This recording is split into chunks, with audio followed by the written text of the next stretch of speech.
Shri Venkateswara gold తాకట్టులో ఉన్న మీ బంగారాన్ని విడిపించి కొనబడును.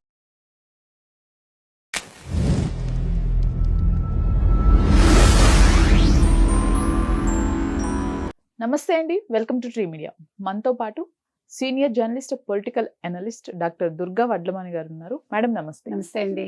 మేడం, జగన్ గారు ఒక వీడియోలో అనుకుంటా వినాయక చవితి సందర్భంగా పూజ చేయటం, హారతి ఇవ్వటం ఇవన్నీ చూసాము. బట్ అంటే పూజలో కంపల్సరీ దంపతులు ఉండాలి అంటారు. ఇలా లేకుండా ఒక్కరే కూడా చేయొచ్చా నార్మల్గా? మీ అభిప్రాయం ఏంటి అసలు? ఇప్పుడు 2 ఆన్సర్స్ ఇవ్వండి మీరు. ఒకటి, ఆయన హిందువా?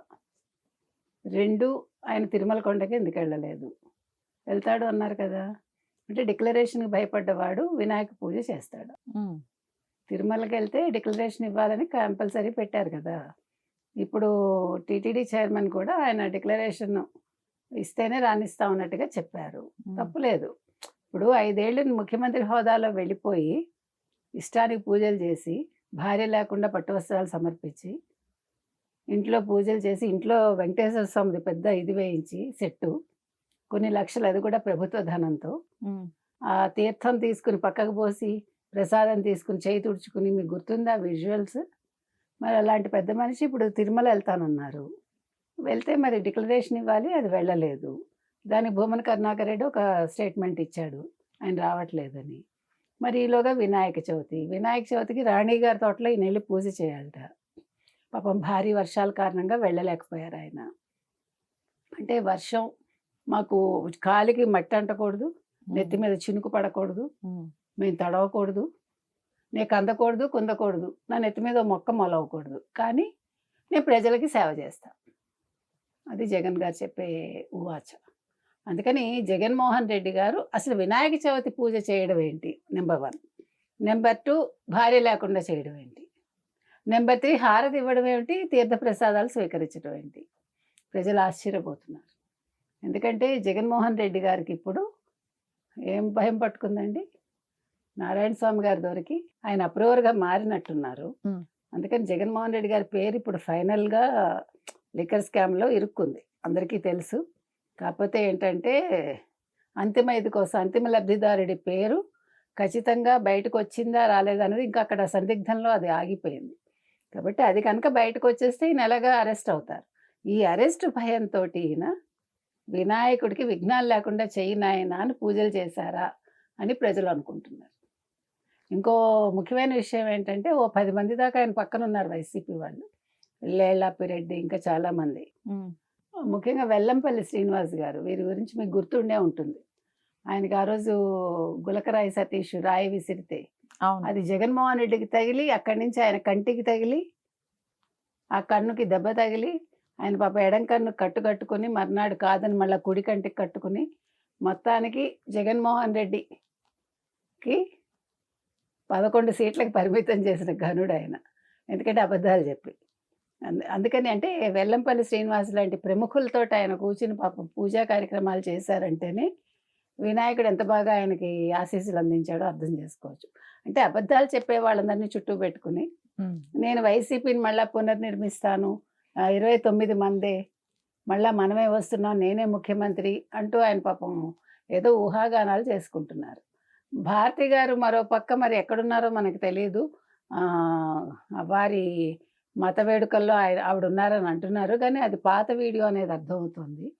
కాకపోతే ఏంటంటే ఆవిడ మరి తాడేపల్లిలో ఉన్నారా, యలహంకలో ఉన్నారా, ఎక్కడ ఉన్నారు ఎవరికీ తెలియదు.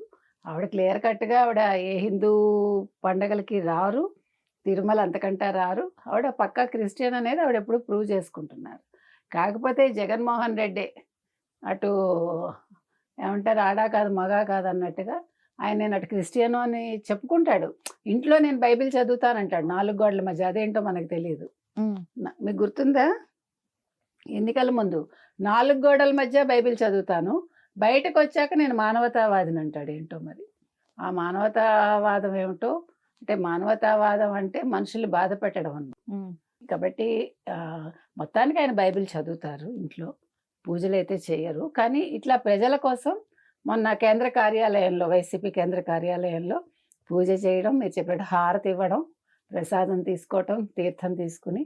సో ప్రజలైతే ఆశ్చర్యపోతున్నారు. ఎందుకు ఈ దొంగ నాటకాలు, ఎందుకు ఈ దొంగ పూజలు? మీరు ఇలా దొంగ పూజలు చేస్తే దానివల్ల మీకేమీ వినాయకుడు అనుగ్రహించడు. మీకు ఎలాగ రావాల్సిన విఘ్నాలు ఎలాగో వస్తాయి. మీరు ఎలాగ జైలుకి వెళ్ళడం తథ్యం. అది 25, 26, 27 మొత్తానికి జరుగుతుంది, అందులో సందేహం లేదు. అయితే కొంతమంది ఏమంటున్నారంటే, జగన్మోహన్ రెడ్డి గారు జైలుకి వెళ్ళిపోతే ఎలాగండి, మాకు ఇంకా అంటే ప్రతిరోజు జగన్ పేరు వినకుండా మాకు నిద్ర పట్టట్లేదు, ఇంకా జగన్ జైలుకి వెళ్ళిపోతే న్యూస్ కూడా ఉండదని కొంతమంది బాధపడుతున్నారు. ఏది ఏమైనా ఇవాళ ఆంధ్రప్రదేశ్ రాజకీయాలు జగన్ చుట్టూ తిరుగుతున్నాయి కాబట్టి, జగన్ జైలుకి వెళ్ళినా వెళ్ళకపోయినా జగన్ అనే ఆయన ఇప్పుడు సెంటర్ ఆఫ్ ది అట్రాక్షన్. కాబట్టి ఆయన ఎన్ని పూజలు చేసినా ఏం చేసినా ఆయన ఖచ్చితంగా అయితే జైలుకి వెళ్తారు. పాపం వినాయకుడు ఆయన్ని నమ్ముతారని నేను అనుకోవట్లేదు. ప్రజల కోసం ఈ దొంగ పూజలు వద్దు, దొంగ బొట్లు పెట్టుకోవడం వద్దు. ఆల్రెడీ ఆయన ఎవరు, స్వరూపానందేంద్ర స్వామి, ఏదో ఆయన పూజలు ఆయన చేసుకుని ఆయన బతుకుతున్న వాడిని ఇప్పుడు ఎటు కాకుండా చేశారు ఆయన్ని.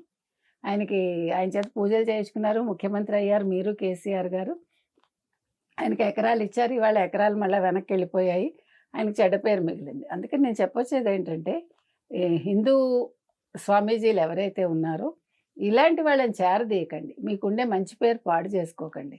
ఈ పనికి మాలిన ఈ రాజకీయ నాయకుల వలలో మీరు పడి హిందూ మతానికి లేదు హిందువులకు ఉండే మంచి పేరును పోగొట్టకుండా ఈ సందర్భంగా మనం చెప్తున్నామండి.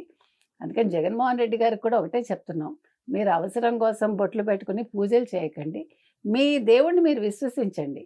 ఆయన ఇస్తే మీకు పదవి ఇస్తాడు, లేకపోతే జైలు ఇస్తాడు, అది ఆయన డిసైడ్ చేస్తాడు. Right madam, thank you. Thank you.